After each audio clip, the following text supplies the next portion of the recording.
અને સુરતની વાત કરવામાં આવે તો સુરતની વાત કરીએ, જ્યાં અડાજણ વિસ્તારમાં ભારે પવનના કારણે એક મંદિર પાસે આવેલા વિશાળ વૃક્ષ ધરાશાયી થઈ ગયું છે। આપને જણાવી દે, ભારે પવનના કારણે આ ઘટના સામે આવી છે અને વૃક્ષ નીચે ઉભેલી એક કાર ઉપર વૃક્ષ પડી ગયો હતો। સાથે સાથે આપણે એ પણ જણાવી દઈએ કે ઘટનામાં કોઈ જાનહાનિના સમાચાર સામે નથી આવ્યા છે।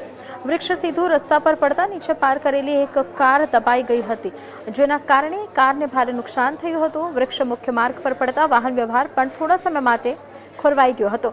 ઘટનાની જાણ થતાં જ ફાયર બ્રિગેડની ટીમ તાત્કાલિક સ્થળ પર પહોંચી હતી અને વૃક્ષને કાપી હટાવી માર્ગ પર વાહન વ્યવહાર માટે ખુલ્લો કરવામાં આવ્યો। સદનસીબે આ ઘટનામાં કોઈ જાનહાનિના સમાચાર સામે નથી આવ્યા છે।